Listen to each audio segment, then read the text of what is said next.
नमस्कार। एशिया की जियोपॉलिटिक्स में एक बहुत बड़ी खबर आई है।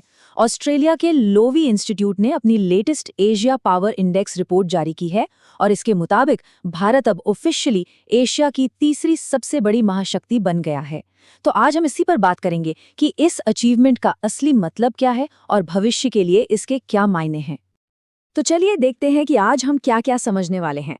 सबसे पहले हम भारत की इस नई पहचान को समझेंगे, फिर ये जानेंगे कि ये पावर इंडेक्स आखिर किसी देश की ताकत को मापता कैसे है।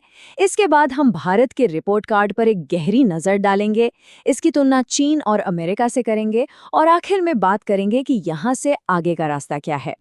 तो शुरू करते हैं पहले सेक्शन से, भारत की नई पहचान। ये सच में एशियाई जियोपॉलिटिक्स में एक नए चैप्टर की शुरुआत है। तो सबसे बड़ी और सबसे अहम खबर, भारत अब ऑफिशियली एशिया की तीसरी सबसे बड़ी महाशक्ति है।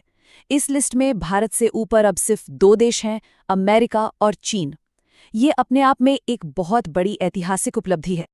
और ये कोई छोटी मोटी बात नहीं है। ये रैंकिंग आई है ऑस्ट्रेलिया के बहुत ही माने हुए लोवी इंस्टीट्यूट की तरफ से, उनके सालाना एशिया पावर इंडेक्स 2025 में। इसका सीधा सा मतलब है कि भारत अब दुनिया के उन चुनिंदा देशों में शामिल हो गया है जो पूरे एशिया के भविष्य पर असर डालने का दम रखते हैं। अब यहाँ एक बहुत ही इंटरेस्टिंग बात है, भारत ने पहली बार 40 पॉइंट का जो आंकड़ा है उसे पार किया है, और यही वो स्कोर है, मतलब यही वो लक्ष्मण रेखा है जो किसी देश को मेजर पावर या महाशक्ति का दर्जा दिलाती है। तो ये सिर्फ रैंकिंग में कुछ हाल नहीं है, बल्कि एक पूरी नई कैटेगरी में एंट्री है। लेकिन एक मिनट, ये शक्ति मापते कैसे हैं? मतलब किस आधार पर ये रैंकिंग तय होती है? चलिए अब इसी को समझते हैं कि ये पावर इंडेक्स असल में काम कैसे करता है। तो देखिए, ये जो एशिया पावर इंडेक्स है ना, इसे लोई इंस्टीट्यूट हर साल निकालता है। इसमें वो एशिया के 27 देशों को देखते हैं और ये पता लगाते हैं कि किस देश में कितना दम है अपने आसपास के माहौल पर असर डालने का। तो ये इंडेक्स पावर को मापता कैसे है? इसके लिए 8 अलग अलग पैमाने हैं। इसमें आपको हार्ड पावर वाली चीजें मिलेंगी, जैसे कि इकोनॉमी कितनी बड़ी है या मिलिट्री कितनी ताकतवर है। और साथ ही सॉफ्ट पावर पर भी उतना ही ध्यान दिया जाता है, मतलब डिप्लोमेसी में कौन कितना आगे है या कल्चरल इन्फ्लुएंस किसका कितना है। तो कुल मिला के एक बहुत ही कंप्लीट पिक्चर मिलती है।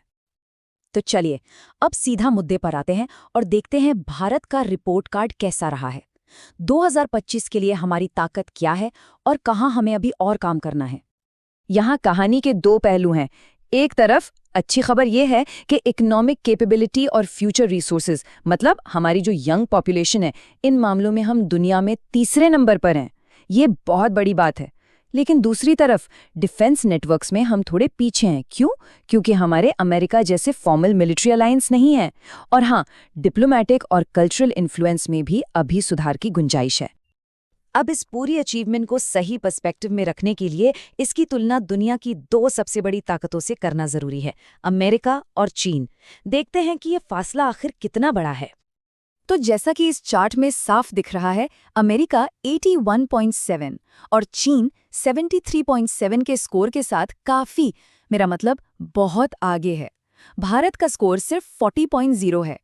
तो ये दिखाता है कि हमने मेजर पावर के क्लब में एंट्री तो कर ली है, लेकिन टॉप पर पहुंचने का सफर अभी लंबा है। तो सवाल ये है कि ये दोनों देश टॉप पर क्यों हैं? देखिए, अमेरिका की सबसे बड़ी ताकत है उसके मिलिट्री अलायंस और टेक्नोलॉजी में उसकी लीडरशिप। वहीं चीन का दबदबा उसके जबरदस्त इंफ्रास्ट्रक्चर और ट्रेड नेटवर्क की वजह से है। और भारत की ताकत है हमारी तेजी से बढ़ती इकोनॉमी और हमारे फ्यूचर रिसोर्सेज। तो अब सवाल उठता है कि यहाँ से आगे क्या?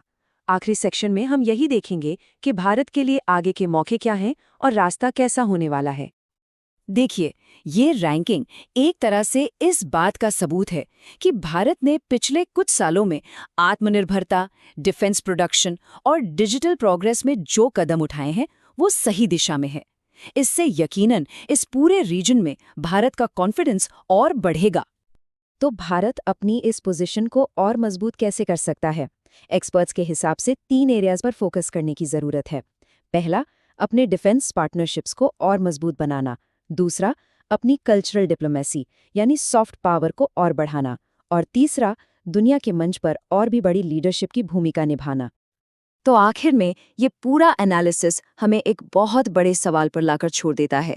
भारत को अमेरिका और चीन के साथ इस पावर गैप को भरने में आखिर कितना वक्त लगेगा? और यही सवाल आने वाले कई सालों तक एशियाई जियोपॉलिटिक्स की सबसे बड़ी कहानी होने वाली है।